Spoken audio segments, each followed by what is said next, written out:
Hello বন্ধুরা, তোমাদের সকলকে basic maths with Suman YouTube চ্যানেলে স্বাগত। আজকের ক্লাসে আমি তোমাদের এসএসসি জিডির 20 ফেব্রুয়ারি 2025 এর সেকেন্ড শিফটে আসা ম্যাথের কোশ্চেনগুলো সলভ করাবো। তো আমি একদম বেসিক কনসেপ্ট দিয়ে তোমাদের প্রত্যেকটা অঙ্ক বুঝিয়ে দেবো। তো চলো আজকের ক্লাসটা শুরু করি। কি বলছে দেখো, বলছে 36 ও n এর মধ্য সমানুপাতি 8 ও 32 এর মধ্য সমানুপাতির 3 গুণ, তাহলে n এর মান কত? দেখো, দুটো সংখ্যার মধ্য সমানুপাতির ফর্মুলা আছে একটা, যদি বলে a ও b এর মধ্য সমানুপাতি কত, তাহলে এর মধ্য সমানুপাতি কি হয়? এর মধ্য সমানুপাতি হচ্ছে রুট ওভার সংখ্যা দুটোর গুণফল, মানে root over a into b। তাহলে 36 আর n এর মধ্য সমানুপাতি কি হবে? রুট ওভার 36 গুণ n। সেটা কি বলছে? সেটা 8 ও 32 এর মধ্য সমানুপাতির 3 গুণ। তাহলে 8 ও 32 এর মধ্য সমানুপাতি কি? Root over 8 into 32। তাহলে এখানে কি বলেছে দেখো, 36 n এর মধ্য সমানুপাতি সেটা 8 ও 32 এর মধ্য সমানুপাতির 3 গুণ, মানে রুট ওভার 36 ইন্টু n, সেটা সমান সমান কত? এই রুট ওভার 8 ইন্টু 32 এর 3 গুণ, মানে 3 ইন্টু এটা। আমাকে n এর মান বের করতে বলেছে। দেখো 36টা রুটের মধ্যে রয়েছে, তো রুটের বাইরে 6 বেরোয়, তাহলে 6 রুট n সমান সমান 3 গুণ। এখানে দেখো 8 গুণ 32 কে কি লেখা যায়? 8 গুণ 4 লেখা যায়। তাহলে কি হবে? 6 রুট n সমান সমান 3 গুণ রুটের মধ্যে দুটো 8, মানে একটা 8 বেরোবে, ইন্টু 4 এর থেকে রুটের বাইরে 2 বেরোয়। আচ্ছা, তাহলে রুট n সমান সমান কি হবে? আচ্ছা, যদি কাটাকুটি করি 3 আর 2 কেটে 3 দুগুণে হয় 6, এই 6 কেটে দিলাম। তাহলে রুট n সমান সমান হচ্ছে 8। এই রুটটাকে তুলতে গেলে, বা পাশের রুটটাকে তুলতে গেলে আমি যদি দুদিকেই স্কোয়ার করে দিই, তাহলে কি হবে? দুদিকে এদিকেও স্কোয়ার করলাম, এদিকেও স্কোয়ার করলাম, তাহলে কি? রুট n স্কোয়ার করলে হয় n সমান সমান 8 স্কোয়ার করলে হয় 64। তাহলে n এর মান কত হলো? n এর মান হলো 64, অপশনে। তারপরেরটা কি বলছে দেখো, একটি ট্রেন তার যাত্রাপথের প্রথম 200 কিমি 100 কিমি পার ঘন্টা গতিবেগে এবং বাকি 150 কিমি 75 কিমি পার ঘন্টা গতিবেগে যায়, তাহলে সমগ্র যাত্রাপথে ট্রেনটির গড় গতিবেগ কত কিমি পার ঘন্টা? গড় গতিবেগ মানে কি? গড় গতিবেগ মানে হচ্ছে মোট অতিক্রান্ত দূরত্ব বাই মোট সময়। তাহলে এখানে দেখো কি বলছে, প্রথম 200 কিমি যায় 100 কিমি পার ঘন্টা গতিবেগে, মানে 100 কিমি যায় 1 ঘন্টায়, তাহলে 200 কিমি যাবে কত ঘন্টায়? 100 কিমি যদি 1 ঘন্টায় যায়, তাহলে 200 কিমি যাবে কত? 2 ঘন্টায়। তাহলে প্রথম 200 কিমি যেতে টাইম লাগবে 2 ঘন্টা, আর পরের কি বলছে? 150 কিমি যাচ্ছে 75 কিমি পার ঘন্টা গতিবেগে, মানে 75 কিমি যায় 1 ঘন্টায়, তাহলে 150 কিমি যাবে কত ঘন্টায়? 75 গুণ 2 করলে 150, তাহলে 75 কিমি যদি 1 ঘন্টা যায়, তাহলে 150 কিমি যেতে টাইম লাগবে 2 ঘন্টা। আচ্ছা, তাহলে মোট অতিক্রান্ত দূরত্ব কত? প্রথমে গেছিল 200 কিমি, পরে গেছিল 150 কিমি, তাহলে মোট অতিক্রান্ত দূরত্ব হবে 200 যোগ 150 মানে 350। আর মোট সময় কত? প্রথমে লেগেছিল 2 ঘন্টা, পরেও লাগলো 2 ঘন্টা, তাহলে মোট সময় কত?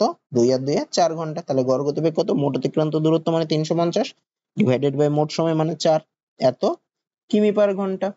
তো 4 দিয়ে এটাকে যদি আমি ভাগ করি, আচ্ছা 2 দিয়ে কাটাকুটি করলে উপরে হবে 175, নিচে হবে 2, এটাকে ভাগ করলে হয় 8, 1 5 মানে 7.5, মানে 87.5 কিমি পার ঘন্টা। অপশন এ হবে। তারপর কি বলছে দেখো, যদি x এর 4% ইকুয়াল টু 96 হয়, তাহলে x এর মান কত? x এর 4% এর থাকলে কি হয়? গুণ হয়, মানে x গুণ 4% মানে 4/100, সেটা সমান সমান বলেছে 96। 4 আর 96 আমি কাটাকুটি করি, বাদিকের উপরে ডান পাশের উপরে কাটাকুটি যায়, আবার বাদিকের নিচে আর ডান পাশের নিচেও কাটাকুটি যায়। তাহলে 4 আর 96 কে কাটলে 4 দিয়ে কাটলে হয় 24, মানে x সমান সমান কি হবে? 24 আর 100 কোনাকুনি গুণ হয়ে গেল 2400, মানে x এর মান 2400, অপশন সি। তারপরেরটা কি বলছে দেখো, 17, 87 ও 119 এর চতুর্থ সমানুপাতি কত? তা আমি এখানে ধরতে পারি 17, 87 আর 119 এর চতুর্থ সমানুপাতি হচ্ছে x। তাহলে চতুর্থ সমানুপাতি যখন বলে, তখন আমি কি করতে পারি? মানে প্রথমটা দ্বিতীয়টার অনুপাত, সেটা কার সাথে সমান হবে? তৃতীয়টা চতুর্থটার অনুপাতের, মানে প্রথমটা দ্বিতীয়টার অনুপাত সেটা কার সাথে সমান হবে? তৃতীয়টা আর চতুর্থটার অনুপাত। তাই ইস্টু রয়েছে, আমি বাই বাই করতে পারি, মানে প্রথমটা বাই দ্বিতীয়টা সেটা সমান সমান হবে তৃতীয়টা বাই চতুর্থটা। আচ্ছা, 17 আর 119 দেখো বাঁ পাশের উপর ডান পাশের উপর রয়েছে, এগুলোকে কাটাকুটি যায়, 17 কে 7 দিয়ে গুণ করলে 119 হয়, মানে কেটে আমি 7 লিখলাম। এবার যদি কোনাকুনি গুণ করি, তাহলে কি হয়? x সমান সমান কত? 87 গুণ 7, 87 গুণ 7 করলে কত? 7 7 49 এর 9, হাতে 4, 7 8 56, 4 60, মানে 609, অপশন বি। তারপরে কি বলছে দেখো, একটি ওষুধের দোকানে একটি ইনজেকশনের দাম লেখা আছে 6490 টাকা। দোকানদার 18% ছাড় দিয়ে সেটি বিক্রয় করে, তাহলে ইনজেকশনটির বিক্রয় মূল্য কত টাকা? তো দাম লেখা আছে, মানে মুদ্রিত মূল্য বা ধার্য মূল্য কত? 6490 টাকা। দোকানদার ওই মুদ্রিত মূল্যের উপরই বা ধার্য মূল্যের উপরই 18% ছাড় দিচ্ছে, তাহলে বিক্রি করছে কত? এই টাকাটার 18% কম টাকায়, তার মানে 18% কম মানে বিক্রয় মূল্যটা কত হয়ে যাবে, এই টাকাটার 100 মাইনাস 18% মানে এই টাকাটার 82%। তাহলে বিক্রয় মূল্য কত হবে, একবারে করে ফেললাম, এই টাকার 82% মানে এটা ইন্টু 82/100। আচ্ছা, একটা শূন্য একটা শূন্য কেটে যায়, তাহলে কি হচ্ছে 649 গুণ 82/10, 649 কে যদি 82 দিয়ে গুণ করি তাহলে কত হয়, 9 দুগুণে 18 এর 8 হাতে 1, 4 দুগুণে 18 একে 9, 6 দুগুণে 12 গুণ 8 নং 72 এর 2 হাতে 7, 4 এটা 32 এর সাথে 39 এর 9 হাতে 3, 6 40 আর 3 51 মানে 8, 9 2 11 এর 1 হাতে 1, 9 এর 10 এর 2 12 2 হাতে 1, 1 এর 2 এর 3 5 মানে 53 218 ডিভাইডেড বাই 10, 10 দিয়ে ভাগ মানে পয়েন্ট এক ঘর সরে যাবা, মানে 53 21.8 হবে এত টাকা। আচ্ছা, আমার এটা চেয়েছি নিকটবর্তী পূর্ণ সংখ্যা, তাহলে এর নিকটবর্তী পূর্ণ সংখ্যা কি হবে, 0.8 রয়েছে মানে পয়েন্টের পরে 5 এর থেকে বেশি মানে আমি তার আগেরটার সাথে 1 যোগ করে দিতে পারি, মানে হবে কত 5322, মানে অপশন ডি হবে। তারপরে কি বলছে দেখো, প্রমোদের দুজন নাতির নাম আশিস ও কেতন। আশিস ও কেতনের বয়স যথাক্রমে 13 বছর ও 14 বছর। প্রমোদ তাদের নামে বার্ষিক 4% চক্রবৃদ্ধি সুদের হারে এমন ভাবে ব্যাংকে টাকা রাখলো যে যখন তাদের বয়স 24 বছর হবে তখন তারা ব্যাংক থেকে সমপরিমাণ অর্থ ফেরত পাবে। প্রমোদের কাছে যদি মোট 25,500 টাকা থাকে তাহলে সে কেতনকে কত টাকা দিয়েছিল। তাহলে কে কে আছে, আশিস আর কেতন। তাহলে আশিসকে কিছু, আচ্ছা প্রমোদের কাছে মোট আছে 25,500 টাকা, তাহলে কিছু টাকা আশিসকে দিয়েছিল আর বাকি টাকাটা কেতনকে দিয়েছিল। তা আমি ধরছি আশিসকে দিয়েছে হচ্ছে এক্স টাকা, তাহলে কেতনকে কত টাকা দিয়েছে, এই টোটাল টাকা থেকে এক্সটা বাদ দিলেই কেতনকে কত টাকা দিয়েছে সেটা বেরিয়ে যাবে, মানে 25,500 মাইনাস এক্স টাকা দিয়েছে কেতনকে। আচ্ছা, এবার কি বলছে দেখো, আশিসের বয়স হচ্ছে 13 বছর, কেতনের বয়স 14 বছর, আর তারা টাকাটা পাবে প্রত্যেকে 24 বছর বয়স হলে, মানে আশিসের এখন বয়স 13 বছর, ও 24 বছর হলে টাকাটা পাবে। তাহলে আশিসের টাকাটা কত বছর খাটবে, আশিসের টাকা খাটবে 24 মাইনাস 13 বছর মানে 11 বছর, আর কেতনের টাকাটা কত বছর খাটবে, কেতনের টাকা 24 মাইনাস 14 বছর মানে 10 বছর খাটবে। আর চক্রবৃদ্ধি সুদের হার কত, 4%। আবার কি বলেছে, তখন যখন তাদের বয়স 24 বছর হবে তখন তারা ব্যাংক থেকে সমপরিমাণ অর্থ ফেরত পাবে, মানে সমপরিমাণ অর্থ ফেরত পাবে মানে সমূল চক্রবৃদ্ধিটা বা সুদাসলটা। তার মানে কি, মানে 4% সুদের হারে আশিসের টাকার 11 বছরের যে সুদাসল সেটা কেতনের টাকার 10 বছরের সুদাসলের সাথে সমান হবে। তাহলে আশিসের টাকার 11 বছরের সুদাসলটা কত, সেটা হবে আশিসের আসল মানে x into 1 plus r by 100, আর এর মানে হচ্ছে 4% মানে 4/100 হোল টু দি পাওয়ার আশিসের টাকা কত বছর খাটছে, 11 বছর খাটছে মানে পাওয়ারে 11, সেটা সমান সমান কি হবে, কেতনের টাকা 10 বছরের সুদাসল, কেতনের টাকা কত 25,500 মাইনাস এক্স এটা ইন্টু 1 প্লাস r বাই 100 মানে 4/100, আর পাওয়ারে কত বসবে, সময়টা মানে 10 বসবে। আচ্ছা, আমি যদি এক্স গুলোকে বাপাশে আনি তাহলে কি হয়, এক্স বাই 25,500 মাইনাস এক্স সমান সমান, আচ্ছা এই 4 আর 100 কে যদি কাটাকুটি করি তাহলে হয় 25, উপরে হয় 1, মানে 1 যোগ 1 এর 25 যোগ করলে হয় 26 এর 25, এদিকেও তাই 25 আর উপরে হয় 1 মানে হয় কত 26/25। এটাকে যদি লসাগু করি সেটা কত হয়, 1 যোগ 1 এর 25 করলে হয় কত 26/25। তাহলে দেখো বাপাশে আমার 26/25 টু দি পাওয়ার 11, আর ডান পাশে এটা করলে হয় 26/25 টু দি পাওয়ার 10। তাহলে এটা ইকুয়াল টু কি হবে, ডান পাশে ছিল 26/25 whole to the power 10 divided by বাপাশের একটা গুণ ছিল ডান পাশে নিচেই চলে আসে মানে 26/25 হোল টু দি পাওয়ার 11। তো যদি ধরো x to the power 10 by x to the power 11 এরকম থাকে, তার মানে আমি কি লিখতে পারি, যখন ভাগ থাকে পাওয়ার গুলো বিয়োগ হয়ে যায় মানে x to the power 10 minus 11, তার মানে হয় x to the power -1, x to the power -1 মানে কত 1/x, যদি x টু দি পাওয়ার -2 থাকতো তাহলে হতো 1/x স্কয়ার, মানে মাইনাস এখানে থাকলে ওটা হয়ে যায় 1/x টু দি পাওয়ার 1 মাইনাসটা হটে গিয়ে। তাহলে এক্ষেত্রে কি হবে, x বাই 25,500 মাইনাস x, এখানে দেখো 10 মাইনাস 11 করলে কি হয়, x টু দি পাওয়ার -1 হয়, তাহলে -1 হয়ে গেলে কি হবে 1/x হয়ে যাবে, তার মানে কত হয়ে যাবে, x এর মান এখানে কত ছিল 26/25 ছিল, তাহলে 1/x এর মান কত হবে 25/26 হবে, তাহলে এটা সমান সমান কি হবে 25/26, কোনাকুনি গুণ করি তাহলে কি হবে 26x সমান সমান 25,500 ইন্টু 25 মাইনাস 25x, তাহলে 26x এর ডান পাশের 25x বাম পাশে আসলে কত হয়, 26x যোগ 25x করলে 51x সমান সমান 25500 ইন্টু 25, 51 দিয়ে দেখো 255 কে কাটা যায়, 5 দিয়ে গুণ করলে হয় মানে 500, তাহলে x এর মান কত হলো 25 গুণ 5 মানে 125 00, তাহলে x এর মান পেলাম 12,500 টাকা। আমাকে কি বার করতে বলেছে, কেতনকে কত টাকা দিয়েছে, কেতনকে কত টাকা দিয়েছিল 25,500 মাইনাস x, তাহলে কত দিয়েছিল 25,500 মাইনাস 12,500 মানে কত হলো 13,000 টাকা। তাহলে কেতনকে কত টাকা দিয়েছিল? 13,000 টাকা দিয়েছিল। তারপরেরটা, আচ্ছা এটা একটা সরল অঙ্ক দিয়েছে, সবার প্রথমে কার কাজ করবো? আগে ভাগের কাজ করব। ভাগটা এইটুকুর মধ্যে রয়েছে, ওটাকে বাই আকারে টুকি, তাহলে -9 যেরকম আছে লিখলাম, তার আগে মাইনাস ছিল, আর এটা কি রয়েছে? -60 বাই -12। আচ্ছা +3 আর এই -3 আর ইন্টু 6 করলে চিহ্ন হয়ে যাবে -318। এখানে দেখো মাইনাসের উপরে মাইনাস কেটে যায়, 12 আর 60 কে কাটলে হয় 5, তাহলে কি হচ্ছে? -9 -5 -18, তাহলে কত হয়? 9 আর 5 যোগ করলে 14, 14 আর 18 যোগ করলে 32, মানে -32 হবে, অপশন বি। তারপরেরটা কি বলছে দেখো, জ্বালানির মূল্য পরপর 3 মাসে যথাক্রমে 15%, 25% ও 35% হ্রাস পায়, কিন্তু চতুর্থ মাসে 40% বৃদ্ধি পায়। এই 4 মাসে জ্বালানির মূল্য প্রথমের থেকে কত শতাংশ বৃদ্ধি বা হ্রাস পেয়েছে? তো এটা দেখো যেভাবেই করি আমার একটু বড়ই হবে। আমি ধরছি সবার প্রথমে জ্বালানির মূল্য ছিল 100, কি হলো তারপরে 15% হ্রাস পেলো, তাহলে 15% হ্রাস পেলে জ্বালানির মূল্য কত হবে? 100 তে 15 কমবে, মানে 85 হলো প্রথম মাসের পরে। তারপরের মাসে কি হলো? আবার 25% হ্রাস পেলো, এখন ছিল 85, তার থেকে আরো 25% হ্রাস পেলো, তাহলে হলো কত? 85 75% হবে, মানে এটা ইন্টু 75/100। আচ্ছা তারপরের মাসে আবার কি হলো? আবার 35% কমলো, মানে ছিল 85 ইন্টু 75/100, তার থেকে আরো 65% কমলো, তাহলে হলো কত? 100 মাইনাস 65%, মানে কত? 35%। এই 100, আচ্ছা 35% কমলো, তাহলে হলো কত? 100 মাইনাস 35%, মানে 65%, মানে এটা ইন্টু 65/100। তারপরে আবার কি হলো? চতুর্থ মাসে 40% বৃদ্ধি পেলো, মানে ছিল এই পুরোটা 40% বৃদ্ধি পেলো, মানে এবার কি করতে হবে? 100 সাথে যোগ করতে হবে, মানে হবে কত? এটা ইন্টু 140/100, তাহলে এটা হচ্ছে এখন জ্বালানির মূল্য।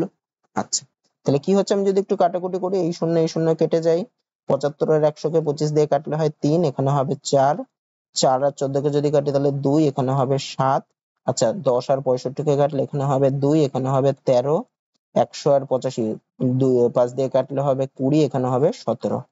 তাহলে কত কত গুণ হচ্ছে? উপরে দেখো 17 গুণ 3 মানে 51, আর 13 গুণ 7 মানে 91, মানে 51 গুণ 91 করলে কত হয়? 1 5 গুণ 9 5 9 45, মানে 1 5 আর 9 14 4 হাতে 1 6 4, তাহলে 4 6 4 1 ডিভাইডেড বাই নিচে কি কি আছে? 2 গুণ 20 মানে 40 দুগুণে 80, তাহলে 80 দিয়ে যদি 4 6 4 1 কে ভাগ করি, প্রথমে 5 বার যাই, 5 বার দিলে কত হয়? 400, তাহলে থাকছে 6 4 1, তারপরে 8 বার যাই, 8 বার দিলে 8 8 64 মানে 640 হয়, তারপরে থাকছে 1 পয়েন্ট নিয়ে একটা শূন্য নিলাম, তাও যাবে না, আরেকটা শূন্য নিয়ে আরেকটা শূন্য নিলাম, তাহলে এখানে একবার যাবে, একবার দিলে হয় 80, 2 শূন্য শূন্য, তাহলে আবার 2 বার যাবে বা সামথিং, এখানে দেখো 2 দশমিক স্থান পর্যন্ত নিয়েছে, মানে 58.01 ধরছি আমি।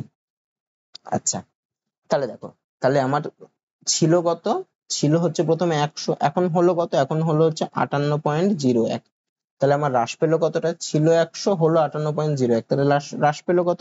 100 মাইনাস 58.01, এখানেও 0.00 করে দিই, তাহলে হয় 0.99, 41.99, এত পার্সেন্ট হ্রাস পেয়েছে। আচ্ছা এখানে অপশন দেখে 41.98 রয়েছে, তো এটাই কাছাকাছি, মানে 41.98%ই হ্রাসটাই, এটাই উত্তর হবে।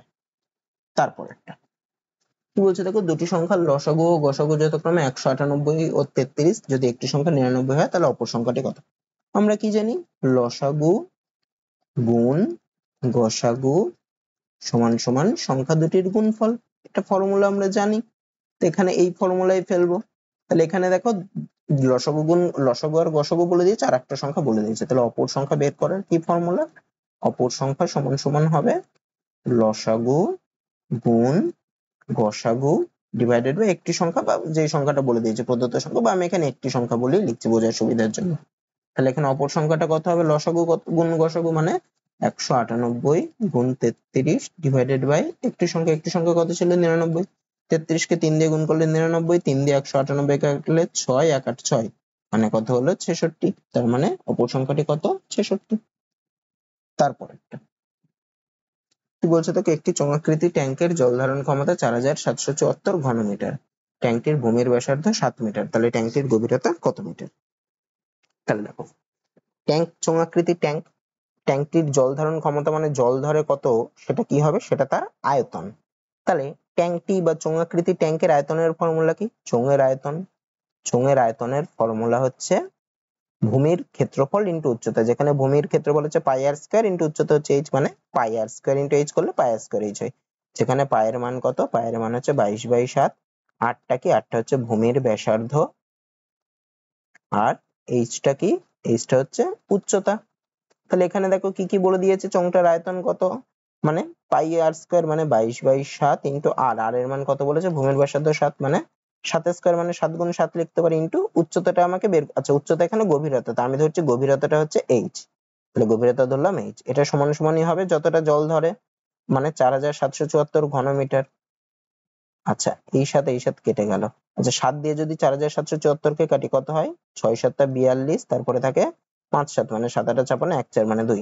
আচ্ছা 11 দিয়ে যদি 22 দিয়ে এটা কাটা যাবে, 22 দিয়ে যদি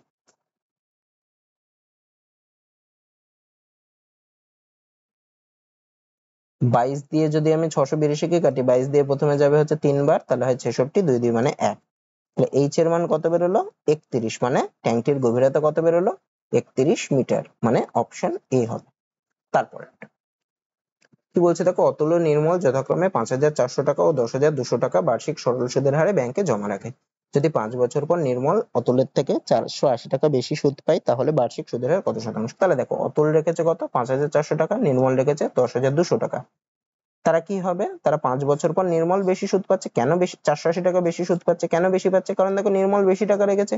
কত টাকা বেশি রেখেছে অতুলের থেকে, নির্মল রেখেছে 10,200 আর অতুল রেখেছে 5,400, তাহলে কত টাকা বেশি রাখছে, 10,200 মাইনাস 5,400 করলে কত হবে, 4,800 টাকা। তাহলে এই যে 4,800 টাকাটা বেশি রাখছে, এই 4,800 টাকারই 5 বছরের সুদ হচ্ছে 480 টাকা, এই টাকাটাই ও বেশি পাচ্ছে। আমাকে বের করতে বলেছে বার্ষিক সুদের হার কত শতাংশ, আমি ধরছি বার্ষিক সুদের হার 8%, যেহেতু সরল সুদের রাখছে, তাহলে সরল সুদের ক্ষেত্রে ফর্মুলা কি, সরল সুদ সমান সমান পিটিআর বাই 100, যেখানে পি মানে হচ্ছে মূলধন, মানে কত 4,800 ইন্টু টি, টি মানে হচ্ছে সময় 5 বছর বলে দিয়েছিল, ইন্টু সুদের হার হচ্ছে আর বাই 100, এটা ইজিক্যাল টু কত টাকা, সুদটা মানে 480 টাকা, যে টাকাটা বেশি পাচ্ছে সেটা। আচ্ছা এখানে দুটো শূন্য কেটে গেছে, 48 দিয়ে 480 কে কাটলে হয় 10, 5 দিয়ে 10 কে কাটলে হয় 2, মানে আর এর মান কত হলো, 2%। তাহলে বার্ষিক সুদের হার কত শতাংশ, 2%। তারপরটা আচ্ছা কি বলছে দেখো, 46 68 136 138 এর লসাগু কত? দেখো এরা সবাই জোড় সংখ্যা, মানে 2 দ্বারা বিভাজ্য, তাহলে এদের যে লসাগুটা হবে সেটা নিশ্চয়ই 2 দ্বারা বিভাজ্য অথবা জোড় সংখ্যা হবে। তা দেখো এখানে দুটো অপশন দেখো, বি আর সি, দেখো এদের, এরা বিজোড় সংখ্যা দিয়েছে, মানে লাস্ট 9 মানে এই সংখ্যাটা বিজোড় সংখ্যা, 2 দিয়ে ভাগ করা যায় না, তাহলে এই দুটো এদের লসাগু কোনোদিন হতে পারে না। তাহলে হয় এদের লসাগু প্রথমটা হবে, নাই দ্বিতীয়টা হবে। আচ্ছা আর 2 ছাড়া আর কি দ্বারা বিভাজ্য, 68 দেখো 4 দ্বারা বিভাজ্য, 136 4 দ্বারা বিভাজ্য, তার মানে এদের লসাগুটাও নিশ্চয়ই 4 দ্বারা বিভাজ্য হতে হবে। তাহলে দেখো এই যে 9 3 8 4, এর লাস্টের দুটো ডিজিট 84 আছে, মানে 4 দ্বারা বিভাজ্য, তার মানে এই সংখ্যাটা 4 দ্বারা বিভাজ্য। কিন্তু 9 4 0 6, লাস্টের দুটো ডিজিট হচ্ছে 0 6, মানে এটা 4 দ্বারা বিভাজ্য হবে না। তার মানে এই 9 4 0 6 এদের লসাগু কোনোদিন হতে পারে না। তাহলে এইভাবে যদি আমি দেখে করি, তাহলে আমি লসাগু বের করা আমার সুবিধা হবে। আর নতুবা তোমরা এইভাবে করতে পারো, এমনি যেই নিয়ম সেটাও আমি দেখিয়ে দিচ্ছি। আচ্ছা সবকটাকে 2 দিয়ে ভাঙা যায়, তাহলে 2 দিয়ে ভাঙলে হয় 23, এখানে হবে 34, এখানে হবে 6 1 6 8, এখানে হবে 6 1 8 9। আচ্ছা আবার যদি 23 দিয়ে দিই, তাহলে 1 34 68 আর 3। এবার দেখো 17 দিয়ে যদি দিই, তাহলে 1 2 4 আর 3, এবার 2 দিয়ে দিলে 1 1 2 আর 3। এবার তাদের এদের সব গুণ হবে, তাহলে লসাগু কত হবে, 2 গুণ 23 গুণ 17 গুণ 2 গুণ 2 গুণ 3। তো এত বড় গুণ না করে আমি যদি অপশন গুলো একটু ফলো করি, প্রথমেই দেখো দুটো বিজোড় সংখ্যা দিয়েছে, তাই এগুলো তো হতেই পারে না। তারপর দেখো 68 মানে 4 দ্বারা বিভাজ্য, বা 136 ও 4 দ্বারা বিভাজ্য, তার মানে এবার দেখি বাকি অপশন দুটোর মধ্যে কোনটা 4 দ্বারা বিভাজ্য, যদি দুটোই বিভাজ্য হতো তাহলে আবার অন্যরকম করে দেখতাম। তারপর কি বলছে দেখো, এ ও বি একসাথে একটি কাজ 20 দিনে শেষ করতে পারে, বি ও সি একসাথে সেই কাজটি 36 দিনে শেষ করতে পারে। এ কাজটি শুরু করলো এবং 5 দিন কাজ করলো, তারপর বি 10 দিন কাজ করলো এবং বাকি কাজ সি 15 দিনে শেষ করলো, তাহলে সমগ্র কাজটি সে একা কত দিনে শেষ করতো? দেখো অঙ্কটা একটা ভালো অঙ্ক, একটু কঠিন দিয়েছে, দেখি ভেঙে ভেঙে করি। এ ও বি একসাথে একটি কাজ 20 দিনে, মানে এ প্লাস বি মিলে কাজটা করতে পারে 20 দিনে। আর কি বলেছে, বি ও সি সেই কাজটি 36 দিনে করতে পারে, তাহলে বি আর সি মিলে সেই কাজটি করে 36 দিনে। তা এরকম দিন দিন দেওয়া থাকলে আমি টোটাল কাজটা কি ধরি, টোটাল কাজটা ধরি এই 20 আর 36 এর লসাগু, তা 20 আর 36 এর লসাগু করলে কত হয়, এটা হয় দেখবে 180 হয়। তাহলে দেখো, তাহলে এ আর বি মিলে 20 দিনে করে 180টা কাজ, তাহলে একদিনে তারা কতটা কাজ করবে, এ আর বি মিলে 20 দিনে যদি 180টা কাজ করে, একদিনে করবে 180 বাই 20টা কাজ, মানে এ আর বি মিলে একদিনে করবে 180 বাই 20টা কাজ, মানে কটা কাজ, 9টা কাজ। একই রকম করে বি আর সি মিলে একদিনে কতটা করবে? বি আর সি মিলে 36 দিনে করে 180টা কাজ। তাহলে বি আর সি মিলে একদিনে কটা কাজ করবে? 180/36টা কাজ। তার মানে কটা কাজ হলো? 5টা কাজ। আচ্ছা, তাহলে কি কি পেলাম? এ আর বি মিলে একদিনে করছে 9টা কাজ, বি আর সি মিলে একদিনে করছে 5টা কাজ। এবার দেখো, এবার তো আমাকে কিছু কাটতে হবে। আমি যদি প্রথম এ প্লাস বি এর কাছ থেকে যদি আমি এ আর বি প্লাস সি এর কাজটা যদি বাদ দিই, এ প্লাস বি এর একদিনের কাছ থেকে যদি আমি বি প্লাস সি এর একদিনের কাজ বাদ দিই, তাহলে কি পাই? 9 - 5 পাই। এখানে দেখো বি বি কেটে যাবে, তাহলে A plus B minus B minus C থাকে, তাহলে হয় 4। তাহলে বি বি কেটে গেল, তাহলে এ মাইনাস সি এর মান কত পেলাম? 4। তার মানে এটা কি বেরোলো? এ মাইনাস সি এর একদিনে কতগুলো কাজ করে? 4টে। তাহলে এ একদিনে কতগুলো কাজ করবে? 4 + সি। মানে এ একদিনে কতগুলো কাজ করবে? সি এর একদিনে করা কাজের থেকে আরো 4টে বেশি কাজ করবে। ইজিক্যাল টু 4 + সি মানে হচ্ছে এর একদিনের কাজ হবে সি এর একদিনের কাজের থেকে আরো 4টে বেশি। আচ্ছা, তাহলে এ পেলাম। আমি ধরছি এ সি একদিনে করে এক্সটা কাজ। তাহলে এ একদিনে কতগুলো করবে? এ একদিনে করবে হচ্ছে 4 + সি টা কাজ, মানে 4 + এক্স এতটা কাজ, এতটা কাজ। আর বাকি থাকলো কি? বি। এ আর বি মানে কত ছিল? এ আর বি মিলে একদিনে করে 9টা কাজ। তাহলে এখানে আমি ভেঙে করছি, এ আর বি মিলে একদিনে করে 9টা কাজ। তাহলে বি একদিনে কতগুলো কাজ করবে? 9 - এ যতগুলো করে তত। তার মানে বি একদিনে কত করবে? 9 - এর মান হচ্ছে 4 + এক্স, মানে 4 + এক্সটা কাজ। মানে কত হয়? মানে হয় 5 - এক্সটা কাজ। তাহলে আমি কি কি পেলাম? এ একদিনে করে 4 + এক্সটা কাজ, বি একদিনে করে 5 - এক্সটা কাজ, আর সি একদিনে করে এক্সটা কাজ। আর টোটাল কাজ কত করছে? 180টা। এবার কি বলেছে দেখো, বলছে এ কাজটি শুরু করলো এবং 5 দিন কাজ করলো। তাহলে এ একদিনে করে 4 + এক্সটা কাজ। তাহলে এ 5 দিনে কতগুলো করবে? 4 + এক্স × 5, মানে 5 × 4 + এক্স। তারপরে কি হচ্ছে? তারপর বি 10 দিন কাজ করলো। বি একদিনে কতগুলো কাজ করে? 5 - এক্সটা কাজ। তাহলে বি 10 দিনে কতগুলো করবে? 10 × 5 - এক্সটা কাজ। তারপরে কি? সি করলো এবং বাকি কাজ সি 15 দিনে শেষ করলো। তো সি একদিনে কতগুলো কাজ করে? সি একদিনে আমি ধরেছিলাম এক্সটা কাজ করে, তাহলে 15 দিনে কতগুলো কাজ করবে? 15 এক্সটা কাজ করবে। তা এই তিনটে কাজ মিলে টোটাল কাজটা কমপ্লিট হচ্ছে। তার মানে এই তিনটে কাজের যোগফলই হচ্ছে টোটাল কাজটা, মানে কত? 180। তাহলে এই তিনটে কাজের যোগফল সমান সমান 180। এবার আমি গুণ করি, 5 × 4 করলে হয় 20 যোগ 5x প্লাস 5 × 10 = 50 বিয়োগ 10x প্লাস 15x সমান সমান হচ্ছে 180। এক্স গুলো যদি যোগ করি 5x আর মাইনাস, আচ্ছা 5 আর 15x যোগ করলে হয় 20x আর মাইনাস 10x মানে 10x, সেটা সমান সমান হবে 180। আর এদিকের করলে 20 আর 50 হতো 70, মানে -70। তাহলে 10x এর মান কত হবে? 180 থেকে 70 বাদ দিলে 110, শূন্য শূন্য কেটে যায়, মানে x এর মান হবে 11। তার মানে x এর মান বেরোলো 11। আমাকে কি বার করতে বলেছে? সমগ্র কাজটি সে একা কত দিনে শেষ করবে। তো আমি কি ধরেছিলাম? সি এর একদিনের কাজটা ধরেছিলাম 11। তার মানে কি? তার মানে সি 11টা কাজ করে হচ্ছে একদিনে। কতগুলো কাজ করতে হবে? টোটাল কাজ হচ্ছে 180টা। তাহলে সি 180টা কাজ করবে কত দিনে? 180/11 দিনে। প্রথমে দেখো একবার যায়, একবার দেওয়ার পর কত থাকছে? 70 থাকছে, মানে 6 বার যাই, তারপরে 16 পূর্ণ, তারপরে 4/11 হবে ভাগ করলে। তার মানে অপশন বি হবে। তো অঙ্কটা একটু কঠিন অঙ্ক, আমি আরেকবার বলে দিই কি বলেছিল দেখো। এ ও বি একসাথে একটি কাজ 20 দিনে করতে পারে। আমি ধরলাম এ প্লাস বি করে হচ্ছে 20 দিনে, আর কি বি আর সি করে 36 দিনে। তাহলে মোট কাজটা আমি কি ধরবো? 20 আর 36 এর লসাগু। তার মানে কত হয়? 180 হলো। তাহলে এ আর বি মিলে 20 দিনে করে 180টা কাজ। তাহলে এ আর বি মিলে একদিনে কতগুলো কাজ করবে? 180/20 মানে 9টা কাজ। একই রকম করে বি আর সি মিলে 36 দিনে করে 180টা কাজ। তাহলে বি আর সি মিলে একদিনে কতগুলো কাজ করবে? 180/36 মানে 5টা কাজ। এবার দেখো এ আর বি এর একদিনের কাজ থেকে আমি যদি বি আর সি এর একদিনের কাজটা বাদ দিই, তবে দেখো, তবে বি এ বি কেটে যাচ্ছে, মানে এ মাইনাস সি এর একদিনের কাজ পড়ে থাকছে। তাহলে এ মাইনাস সি এর একদিনের কাজ হচ্ছে কতগুলো? 4টে। তাহলে এর একদিনের কাজ কত হবে? 4 যোগ সি। আমি ধরছি সি এর একদিনে এক্সট্রা কাজ করে, তাহলে এ একদিনে কতগুলো কাজ করবে? 4 যোগ এক্সট্রা কাজ করবে। এইটাই যদি আমি বি এর ওখানে বসিয়ে দিই, এ আর বি মিলে একদিনে করছিল হচ্ছে 9টা কাজ। তাহলে বি একদিনে কতগুলো কাজ করবে? 9 - এর কাজটা, মানে 9 - এর জায়গায় 4 + এক্স বসিয়ে দিলাম, মানে হয় 5 - এক্সটা কাজ। তাহলে দেখো এ একদিনে করছে 4 + এক্সটা কাজ, বি একদিনে করছে 5 - এক্সটা কাজ, আর সি একদিনে করছে এক্সট্রা কাজ। এই তিনটে কাজ মিলিয়ে এরা সবাই মিলেই টোটালি 180টা কাজ করছে। এখানে বলে দিয়েছে কে কতদিন কাজ করছে। এ কাজটি শুরু করলো 5 দিন করলো, তাহলে এ একদিনে যদি 4 + এক্সটা কাজ করে 5 দিনে করবে হচ্ছে 5 × এটা। বি একদিনে করে 5 - এক্সটা কাজ, তাহলে বি 10 দিনে কতগুলো করবে এটা, আর সি একদিনে করে এক্সট্রা কাজ 15 দিনে এতগুলো। তাহলে এগুলো সব যোগফল করে এক্স এর মান বের করতে হবে। তারপরটা কি বলছে দেখো, 60 কিমি পার ঘন্টা ও 70 কিমি পার ঘন্টা বেগে গতিশীল দুটি ট্রেন বিপরীত দিকে গতিশীল। একটি ট্রেনের দৈর্ঘ্য 170 মিটার আর দুটি ট্রেন দুটি পরস্পরকে 26 সেকেন্ডে অতিক্রম করে। তাহলে অপর ট্রেনটির দৈর্ঘ্য কত মিটার? 2 দশমিক স্থান পর্যন্ত নিয়ে যেতে হবে।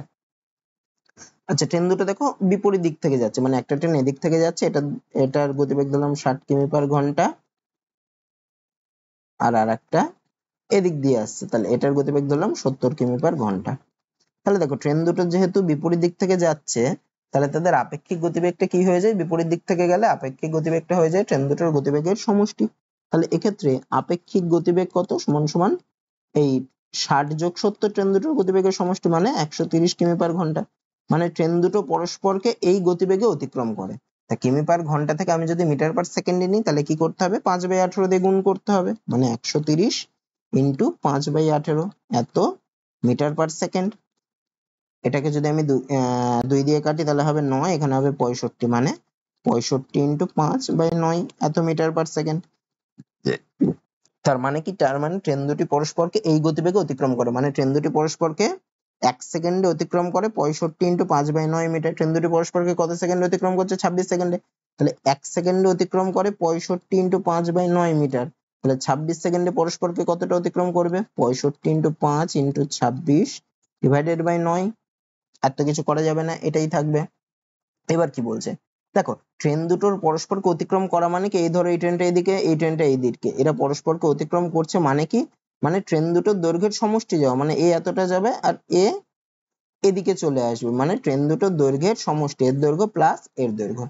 তাহলে দেখো, তাহলে এই দূরত্বটা কত হবে? 65 গুণ 5 গুণ 26, 65 গুণ 5 মানে 5 5 25 5 হাতে 2, 5 30 দিয়ে 32 গুণ যদি 26 করি, 5 30 শূন্য হাতে 3, 7 গুণ 12 3 15, 5 হাতে 1, 3 4 1 9 গুণ 5 দুগুণে 10 শূন্য হাতে 1, 2 দুগুণে 4 1 5, 3 দুগুণে 6 মানে 0 5 5 আর 9 14, 4 হাতে 1, 4 7 থেকে 8, তাহলে 8450/9 হচ্ছে দুটো ট্রেনের দৈর্ঘ্যের সমষ্টি।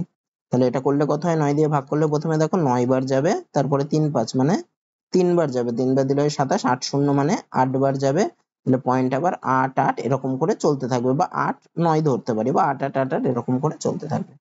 তাহলে দেখো, তাহলে এইটা কি বেরোলো? এটা হচ্ছে পরস্পরকে অতিক্রম করছে 26 সেকেন্ডে, মানে ট্রেন দুটোর দৈর্ঘ্যের সমষ্টি হবে এত। আবার একটি ট্রেনের দৈর্ঘ্য বলে দিয়েছে 170 মিটার, তো দুটো ট্রেনের দৈর্ঘ্য সমষ্টি হচ্ছে 938.88 মিটার। এর থেকে যদি আমি একটা ট্রেনের দৈর্ঘ্য বাদ দিয়ে দিই, তবেই আমার অপর ট্রেনটার দৈর্ঘ্য বেরিয়ে যাবে। তাহলে অপর ট্রেনটার দৈর্ঘ্য কত হবে? 938.88 মাইনাস 170 মিটার, 0.00 করি, তাহলে 0.88, এখানে হবে 8, এখানে হবে 6, 1 আর 1 2, এখানে হবে 7, মানে 768.88 বা 89। তার মানে এখানে অপশন ডি তে আছে দেখো 768.88, তো এটাই হবে। তারপরে এটা একটা সরল অঙ্ক দিয়েছে, সবার প্রথমে ব্র্যাকেটের কাজগুলো করে নিই। 17 গুণ 16, 17 গুণ 16 করলে কত? 17 গুণ 10 হচ্ছে 170 আর 102 মানে 272, ইন্টু সেকেন্ড ব্র্যাকেটে কি ছিল? 8 ভাগ 8 গুণ, এখানে 18 মাইনাস 11 করলে 7, তাহলে 7/7 করলে কেটে যায়, তাহলে 8 ভাগ 8 মানে হচ্ছে 1, 272 গুণ 1 করলে 272, ইন্টু 1 করলে কত হয়? 272 হয়, মানে অপশন ডি হবে। তারপরেরটা কি বলছে দেখো, গ্রুপ এ তে 44 জন, গ্রুপ বি তে 26 জন ও গ্রুপ সি তে 45 জন সদস্য আছে। তিনটি গ্রুপের সকল সদস্যরা রেস্তোরাঁতে গেছিল। গ্রুপ এ, গ্রুপ বি ও গ্রুপ সি এর সকল সদস্যরা গড়ে যথাক্রমে 403 টাকা, মানে গ্রুপের সকল সদস্যদের গড় হচ্ছে 403, মানে 44 জনের গড় হচ্ছে 403। তারপরে গ্রুপ বির 26 জনের গড় হচ্ছে 383, আর গ্রুপ সির 45 জনের গড় হচ্ছে 228 টাকা। তাহলে সকল সদস্যদের গড় খরচ কত? তাহলে দেখো, সকল সদস্যদের গড় খরচ কি করে বার করব? সকল সদস্যদের মোট বার করব, ডিভাইডেড বাই টোটাল সকল সদস্য কত রয়েছে, এই মোট খরচ বার করব, ডিভাইডেড বাই সকল সদস্য মানে মোট সদস্য কত সেটা করব, তারপরে বের করব। তাহলে দেখো 44 জনের গড় কত বলেছে? 403, তাহলে 44 জনের মোট খরচ কত হয়েছে? 44 গুণ 403, যোগ আরো কি, গ্রুপ বির 26 জনের গড় হচ্ছে 383, তাহলে 26 জনের জন্য মোট কত খরচ হয়েছে? 26 গুণ 383, যোগ 45 জনের গড় কত? 228, তাহলে 45 জনের মোট খরচ কত? 45 ইন্টু 228, এটা ডিভাইডেড বাই কত হবে? টোটাল কতজন আছে? টোটাল কতজন আছে? 44 যোগ 26 যোগ 45, যোগ করলে কত হয়? 44 আর 26 হয় 70, 70 আর 45 হয় 115। এটা তোমরা এরকম গুণ করে এক ভাগ করে বের করতে পারো, এর গুণটা দেখো অনেক বড় হবে, একটু জটিল টাইপের হবে। আরেকটা জিনিস আমি এখানে একটু শর্টে হবে, তাহলে সেটা কিভাবে করতে পারি? দেখ, আমি এখানে একটা জিনিস ধরে নেব, আমি ধরবো যে তাদের গড় হচ্ছে সবারই 403, তাহলে গড় যদি 403 হয়, তাহলে প্রথম 44 মানে যে নতুন গড়টা হবে সেটাও 403 আমি ধরে নিলাম। তাহলে সেই গড়টা কি হবে, 44 জনের গড় ছিল 403, তো আমি ধরছি হচ্ছে গড়টা 403। এবার 403 এর থেকে কতটা বাড়বে বা কতটা কমবে সেটা আমি বের করব। তাহলে 44 জনের গড় 403 মানে আমি ধরলাম 403 এর থেকে তো কিছু বাড়ছে না, আমি ধরে নিচ্ছি যে নতুন গড়টা বেরোবে সেটাও 403 ধরে নিলাম। তাহলে 44 জনের গড়ের তো কিছু পরিবর্তন হবে না, তাহলে 44 জনের গড় কত বাড়লো, 44 ইন্টু 0। তারপরে আচ্ছা গড় বাড়বে না কমবে এটা দেখো, 403 আর বাকিগুলো দেখো 383, 228। তাহলে পরেরটাই গড় কমছে, কতটা কমছে, 403 ধরেছিলাম, 403 থেকে 383 মানে 20 কমছে। কতজনের গড় 20 কমছে, 26 জনের। তাহলে মোট কত কমছে, 26 ইন্টু 20 কমলো। তারপরে আবার কি হচ্ছে, 403 গড় ধরেছি, পরের 45 জনের গড় হচ্ছে 228, মানে প্রত্যেকের গড় কত করে কমছে, 403 মাইনাস 228, এটা করলে কত হয়, এটা করলে হয় 125। তাহলে কতজনের 125 করে কমছে, 45 জনের 125 করে কমছে। তাহলে মোট কত কমছে, এটার সাথে আরো 45 গুণ 125 করতে হবে। তাহলে মোট কত কমছে, 44 ইন্টু 0, তার মানে কিছুই কমছে না, মানে 0 কমছে। যোগ এইটা যোগ এইটা, এইটা ডিভাইডেড বাই কত, টোটাল কতজন আছে, 115 জন আছে। আচ্ছা 44 যোগ 0 করলে তো 0, মানে এটাকে আমি বাদ দিয়ে দিলাম। 26 গুণ 20 আর 45 গুণ 25, দেখো 20 আর 45 থেকে 5 কমন যায়, 5 যদি আমি কমন নিই তাহলে কত পড়ে থাকে, 26 গুণ 4 পড়ে থাকে, যোগ 45 থেকে 5 কমন নিলে 9 গুণ 125 পড়ে থাকে, ডিভাইডেড বাই হচ্ছে 115। 5 আর 125 কে কাটলে হয় 23, 26 গুণ 4 করলে কত হয় 104, যোগ 125 গুণ 9 করলে 5 45 এর 5 হাতে 4, 9 দুগুণে 18, 4 22 2 হাতে 2, 9 কে 9 দিয়ে 11, ডিভাইডেড বাই 23। তাহলে 1125 আর 104 যোগ করলে কত হয়, 1229 বাই 23। এটাকে দেখো 23 দিয়ে ভাগ করা যায়, 1229 কে 23 দিয়ে ভাগ করলে প্রথমে দেখো 5 বার যাবে, 5 বার দিলে হয় 115। আচ্ছা 1200টাকে ঠিক করেছি,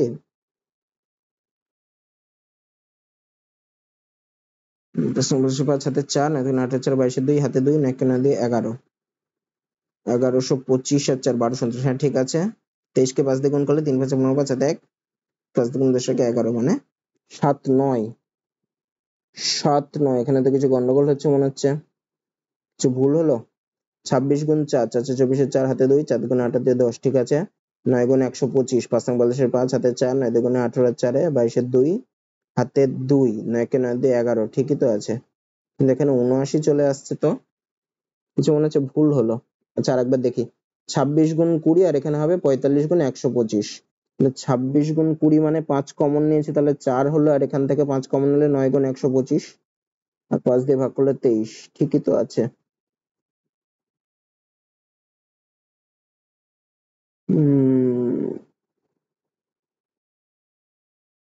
1229, এখানে কোথায় ভুল হলো।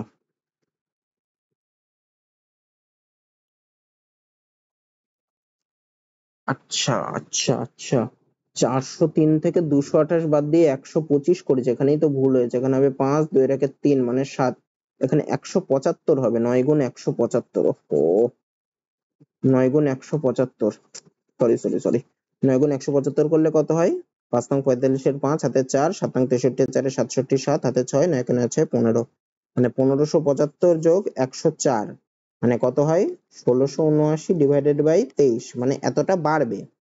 তাহলে এটাকে যদি 1679 মানে এটা দেখো কতবার যাবে, 6 বার দিলে 6 বার যাবে, 318 8 হাতে 1, 4 দুগুণে 12 এর একে 13, না না না 7 বার যাবে, 3 7 21 এর 1 হাতে 2, 7 দুগুণে 14 দিয়ে 16, তাহলে থাকছে দেখো 6 9, মানে 3 বার যাবে, তাহলে হচ্ছে কত, হচ্ছে 73, হচ্ছে কত 73, মানে 73 বাড়বে। তা আমি কত ধরেছিলাম গড়, এই সরি 73 কমবে। তাহলে আমি গড় কত ধরেছিলাম, আমি ধরেছিলাম 403, তার থেকে আরো কতটা কমবে, 73 কমবে, মানে গড় কত হবে, 403 মাইনাস 73 করলে কত হবে, 330 হবে। তো এইভাবে করলে একটু ক্যালকুলেশনটা কম হবে, আর নাই যদি এভাবে না বুঝতে পারো তাহলে পাতে এইভাবে করবে, দেখবে উত্তর ঠিক চলে আসবে। তারপরে কি বলছে দেখো, প্রতি 100টি আপেল 1220 টাকা দরে 400টি আপেল কেনা হয়েছে এবং সেগুলি বিক্রি করে 920 টাকা লাভ হয়েছে, তাহলে প্রতি ডজন আপেলের বিক্রয় মূল্য কত টাকা। তাহলে দেখো 100টি আপেল কিনেছে হচ্ছে 1220 টাকা দরে 400টি আপেল, তাহলে 100টার ক্রয় মূল্য হচ্ছে 1220, তাহলে 100টার ক্রয় মূল্য, হ্যাঁ তাহলে 400টার ক্রয় মূল্য কত হবে, 100টার যদি অত হয় 400টার হবে 1220 গুণ 4, মানে কত হবে 0884, সেগুলি বিক্রি করে লাভ হয়েছে 920 টাকা, তাহলে 400টার বিক্রয় মূল্য কত, তাহলে 400টার বিক্রয় মূল্য কত হবে, যেহেতু 920 টাকা লাভ হয়েছে তাহলে ক্রয় মূল্যের সাথে লাভ যোগ করলেই বিক্রয় মূল্য হয়ে যাবে। 4880 যোগ 920 করলে কত হয়, 0 8 2 10 0 হাতে 1 9 10 8 18 8 হাতে 1 5800 টাকা। তাহলে 400টার বিক্রয় মূল্য হচ্ছে 5800। আমাকে বের করতে বলেছে কি প্রতি ডজন আপেলের বিক্রয় মূল্য কত, মানে 12টার বিক্রয় মূল্য কত। তাহলে একটার বিক্রয় মূল্য 5800/400, তাহলে 12টার বিক্রয় মূল্য কত হবে, এটা ইন্টু 12। এখানে দুটো শূন্য কেটে যায়, 4 দিয়ে 12কে কাটলে হয় 3, মানে কত 3 8 24 4 হাতে 2 3 5 15 2 17, 174 টাকা, অপশন বি। তারপরেরটা কি বলছে দেখো, অশোকের কাছে, আচ্ছা এই সেম টাইপের অঙ্ক আমি একটু আগেই করিয়েছি, তো তোমরা এটা বাড়িতে করবে নিজেরা, আশা করি করতে পারবে। তারপরেরটা কি বলছে দেখো, একজন ব্যক্তি প্রথম 2 ঘন্টা 50 কিমি পার ঘন্টা গতিবেগে, পরের আড়াই ঘন্টা 40 কিমি পার ঘন্টা গতিবেগে ও পরের 3 ঘন্টা 60 কিমি পার ঘন্টা গতিবেগে যায়। কিন্তু সমগ্র যাত্রাপথে তার গড় গতিবেগ মানে কি মোট অতিক্রান্ত দূরত্ব বাই মোট সময়। তাহলে 2 ঘন্টায় যাচ্ছে 50 কিমি পার ঘন্টা গতিবেগে, মানে 1 ঘন্টায় যায় 50 কিমি, তাহলে 2 ঘন্টায় কতটা যাবে, 50 গুণ 2 মানে 100 কিমি। তারপরের আড়াই ঘন্টায় কতটা যাবে, 1 ঘন্টায় যায় 40 কিমি, তাহলে আড়াই ঘন্টায় যাবে কত, 40 গুণ আড়াই, 40 গুণ আড়াই করলে হবে দেখো 100 কিমি।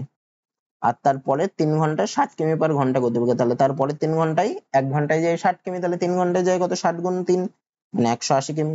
তাহলে মোট অতিক্রান্ত দূরত্ব কত হচ্ছে, 100 100 আর 180, মানে 100 আর 100 200 আর 180 মানে 380 ডিভাইডেড বাই মোট সময় কত, 2 ঘন্টা আর আড়াই ঘন্টা, 4.5 ঘন্টা আর 3 ঘন্টা মানে 7.5 ঘন্টা। পয়েন্ট এটা তুলে দিলাম, তাহলে উপরে 10 গুণ হবে। আচ্ছা 5 দিয়ে কাটলে 5 15 75, এখানে হবে 2, আবার 5 দিয়ে কাটলে 3, এখানে হবে 5 7 35 3 0 6, আর তো কাটাকুটি যাবে না, তাহলে কত হলো 152/3, এটা করলে হয় 50.3, এই 50.67, মানে অপশন এ হবে। তারপরেরটা কি বলছে দেখো, যদি 28টি ক্রিকেট ব্যাটের ক্রয় মূল্য 32টি ব্যাটের বিক্রয় মূল্যের সমান হয় তাহলে ক্ষতির হার কত শতাংশ। আচ্ছা বলছে দেখো 28টার 28টার ক্রয় মূল্য এটা কার সাথে সমান, 32টার বিক্রয় মূল্যের সাথে সমান। তাহলে আমি যদি 28টাকে ডান পাশে পাঠাই, তাহলে একটার ক্রয় মূল্য, আর যদি বিক্রয় মূল্যটাকে বাঁ পাশে নিই, একটার ক্রয় মূল্য বাই একটা যদি বিক্রয় মূল্য করি তাহলে কি হয়, 32/28 হয়, কাটাকুটি করলে 7 আর 8 হয়। তার মানে একটার ক্রয় মূল্য ইস্টু একটার বিক্রয় মূল্য সমান সমান হবে 8:7, মানে ক্রয় মূল্য আর বিক্রয় মূল্যের অনুপাত হচ্ছে 8:7। তাহলে লাভ হচ্ছে না ক্ষতি হচ্ছে, ক্রয় মূল্য বেশি বিক্রয় মূল্য কম, তার মানে ক্ষতি হচ্ছে। কত টাকা ক্ষতি হচ্ছে, 8 - 7 মানে 1 টাকা। কত টাকার উপর, মানে ক্রয় মূল্যের উপর, ক্রয় মূল্য বলেছে 8, তাহলে কত টাকা ক্ষতি হচ্ছে, 1 ডিভাইডেড বাই 8, এটাকে পার্সেন্টেজে নিতে হবে, মানে ইনটু 100 এত পার্সেন্ট। 100/8 করলে কত হয়, 12.5 হয়, মানে ক্ষতির হার কত, 12.5%, অপশন সি। তো আজকে শিফটে এই 20টা প্রশ্নই ছিল। তো আশা করি তোমাদের ক্লাসটা ভালো লেগেছে। যদি ক্লাসটা ভালো লেগে থাকে তাহলে ভিডিওটাতে লাইক করে দিও, আর এই চ্যানেলে নতুন হলে আর এই ধরনের ভিডিও পেতে গেলে চ্যানেলটাকে সাবস্ক্রাইব করে দিও। তো আজকে এত দূরই থাকছে, দেখা হচ্ছে পরের ভিডিওতে।